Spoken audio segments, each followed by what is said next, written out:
जय श्री राधा रानी सरकार की। जय श्री कृष्ण भगवान की। जय माघ मास महत्यम की। माघ मास महत्यम के 15वें अध्याय की परम सुंदर कथा आज हम आपको सुनाने जा रहे हैं। मनुष्य जीवन भगवान की कृपा से मिलता है और मनुष्य जीवन प्राप्त करके अपने मन को भगवान के चरणों में लगाना, यही कार्य हमें करना है। संसार के काम तो हम करते ही रहते हैं, उसके लिए कोई शिक्षा नहीं देता है, न किसी को सिखाने पड़ते हैं। संसार के काम अपने आप चलते रहते हैं। मनुष्य की प्रकृति उससे अपने आप सब कुछ करवा लेती है। उसकी सोच, उसके विचार और आसपास का माहौल उसे समझा देता है कि संसार के काम कैसे करने हैं। लेकिन भगवान की भक्ति जिसके लिए मनुष्य जीवन मिला है, ये हमें संतों महात्माओं से शिक्षा मिलती है। संत शास्त्रों से शिक्षा मिलती है कि कैसे भगवान की भक्ति करनी है, कैसे भव सागर से पार हुआ जा सकता है।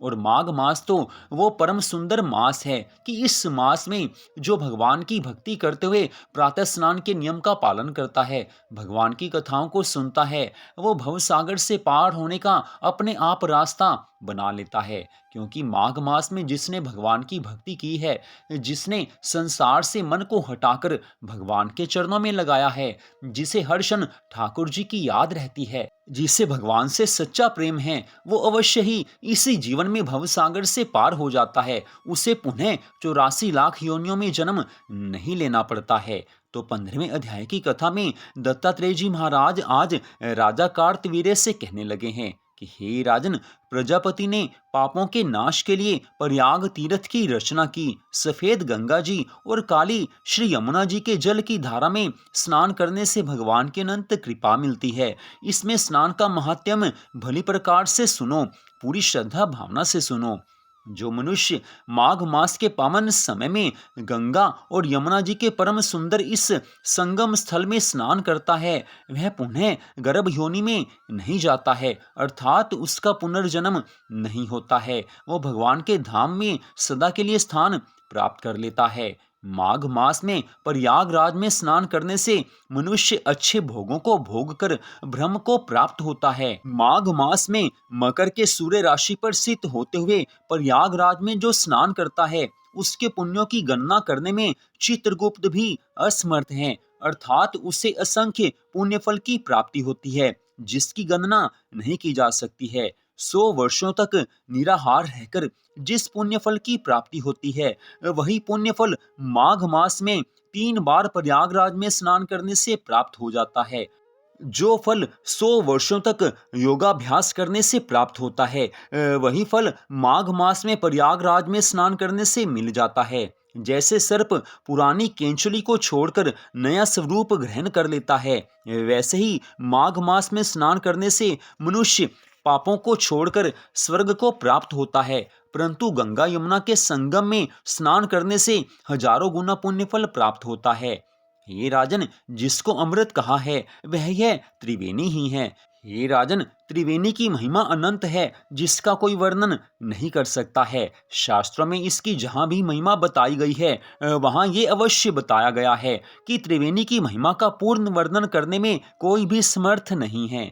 ब्रह्मा, शिव, आदित्य, मरुतगण, गंधर्व, लोकपाल, यक्ष, गुहाक, किन्नर, अनिमा आदि गुणों में सिद्ध तत्व ज्ञानी ब्राह्मणी, पार्वती, लक्ष्मी, शची, नैना, दिति, अदिति, संपूर्ण देव पत्नियां तथा नागों की स्त्रियां घृताची, मेनका, उर्वशी, रंभा, तिलोक्षमा, अप्सरागण और सब पितर, मनुष्यगण, कलयुग में गुप्त और सतयुग में प्रत्यक्ष, सब देवता माघ मास में स्नान करने के लिए आते हैं। इन दिनों माघ मास में प्रयागराज में स्नान करने से जो फल मिलता है, उसका पूर्ण वर्णन केवल भगवान ही कर सकते हैं।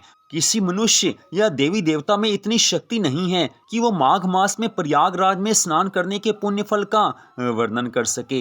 हजारों अश्वमेघ यज्ञ करने से भी वो फल प्राप्त नहीं होता, जो माघ मास में प्रयागराज में स्नान करने से प्राप्त हो जाता है। प्राचीन समय में कांचन मालिनी अप्सरा ने माघ मास के स्नान का फल एक राक्षस को दिया था, जिससे वो सब पापों से मुक्त हो गया था। उसे भगवान की कृपा मिली थी।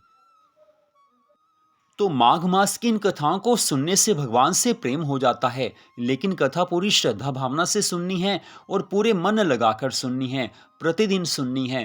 थोड़ा सा समय अगर हम भगवान की भक्ति के लिए निकालते हैं तो हमें जीवन में सभी तरह के सुख प्राप्त होते हैं। मनुष्य सुख पाने के लिए, संपत्ति, आनंद पाने के लिए अपनी पूरी कोशिश करता है, लेकिन कोशिश हमेशा सफल नहीं होती है। कई बार सुख की इच्छा होती है लेकिन दुख मिलते हैं। कई बार सुख की इच्छा होती है, जितनी इच्छा होती है उतना सुख नहीं मिलता, कम मिलता है। लेकिन जो हमारी इच्छाएं होती हैं वो हमारी कोशिशों से पूरी नहीं हो सकती हैं। लेकिन अगर हम भगवान की शरण में रहकर भगवान की भक्ति करते हैं, भक्ति के सब नियमों का पालन करते हैं, तो भगवान अपने आप हम पर कृपा करते हैं। हमारी इच्छाएं, हमारी मनोकामनाएं भगवान काफी हद तक पूरी कर देते हैं, जिससे हमें जीवन में सब कुछ प्राप्त हो जाता है। फिर हमारा मन शांत हो जाता है और शांत मन से जब हम भगवान की भक्ति करते हैं तो उसका फल भगवान की प्राप्ति है, अर्थात भव सागर से पार होना है। क्योंकि शांत मन से जो हम भगवान की भक्ति करते हैं,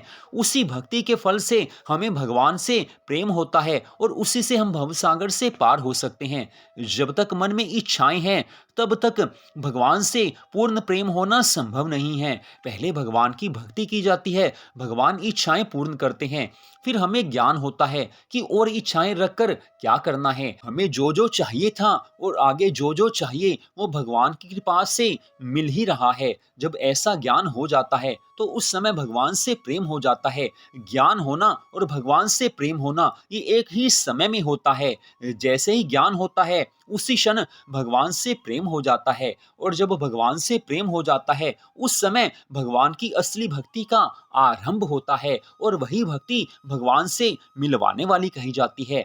उसी भक्ति के करने से मनुष्य भव सागर से पार हो जाता है। तो सबसे पहला कार्य यही है कि भगवान के चरणों में अपने मन को लगाकर रखना है। पहले सब नियमों का पालन करना है। जब धीरे धीरे हम सब नियमों का पालन करेंगे, भक्ति के नियमों का पालन करेंगे, भगवान की कथा सुनेंगे, भगवान के नामों का जाप करेंगे, पूरी श्रद्धा भावना से पूजा आराधना करेंगे, भगवान के चरणों में मन को लगाएंगे, पहले नियम पूर्वक करेंगे, फिर नियम बाद में जाकर प्रेम में बदल जाता है, फिर भगवान से प्रेम हो जाता है, फिर किसी को कहना नहीं पड़ता कि ऐसे करना है, ऐसे करना है। फिर तो मन अपने आप भगवान के लिए सब कुछ करने लग जाता है, क्योंकि भगवान अपने आप ज्ञान दे देते हैं, और जब भगवान ज्ञान देते हैं तो मनुष्य भवसागर से पार हो जाता है। तो भगवान से प्रेम होना यही मनुष्य जीवन का परम लक्ष्य है, और जिसके फल स्वरूप हमें भगवान के धाम की प्राप्ति होती है। तो आज की इस कथा को आपने सुना, आप सबका हार्दिक धन्यवाद। जय श्री राधा रानी सरकार की,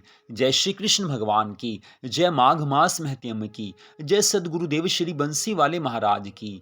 जय जय श्री राधे, जय जय श्री राधे, जय जय श्री राधे श्याम।